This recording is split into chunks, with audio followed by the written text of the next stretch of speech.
ভাবুন আমাদের সমাজে একটা পুরুষ মানুষ কত টেনশনে থাকে আর কত কি ভাবে, আর একটা মেয়ে মানুষ কি ভাবে। দেখেন মেয়ে যেটা ভাবতেছে তার বিপরীত ভাবতেছে।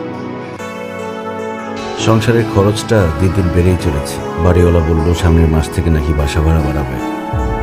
আমার বান্ধবী ঠিকই বলছে, আবিরের নিশ্চয়ই অন্য কোনো মেয়ের সাথে সম্পর্ক আছে। এদিকে বাবার শরীরটাও দিন দিন আরো বেশি খারাপ হয়ে যাচ্ছে। তাকে একটা ভালো ডাক্তার দেখানো দরকার। নিশ্চয়ই অন্য কোনো মেয়ের কথা ভাবতেছে, যে মেয়ের সাথে বাইরে গিয়ে রং ঢং করে বেড়াচ্ছে সেই মেয়ের কথা ভাবতেছে।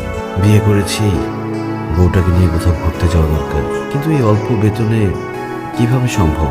তা না হলে আমি ওর বউ, যার জন্য ও এত পাগল ছিল বিয়ের আগে, সেই মানুষটা তার পাশে শুয়ে আছে, ও কোনো কথাই বলতেছে না। না, আমাকে আরো বেশি পরিশ্রম করতে হবে যাতে তাড়াতাড়ি আমার প্রমোশনটা হয়ে যায়।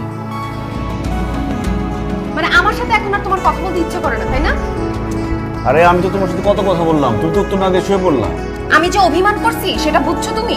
অভিমান ভাঙানোর কোনো চেষ্টা করছো? আচ্ছা বলো, কি নিয়ে অভিমান করছো?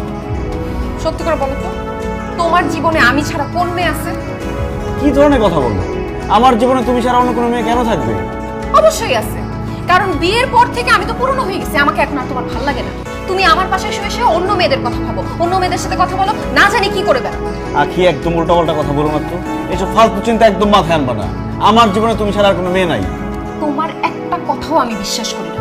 সত্যি করে বলো, কোন মেয়ে এটা, কে আছে বলো? আমি যা বলার একবার বলে দিচ্ছি, এসব ফালতু বিষয় নিয়ে আমি কথা বলতে চাই না। আমার সকালে অফিস আছে, আমি ঘুমাবো। Good night. আমি যে ওর জন্য সাজগোজ করি, তাও আমার দিকে একবার ফিরেও তাকায় না। আসলে এটাই বাস্তব, এটাই আমাদের সমাজের অবস্থা। আসলে একটা পুরুষ কত কষ্ট করতেছে, কত কি করছে, এটা কিন্তু কেউ মনে রাখে না কিংবা কেউ বোঝেও না।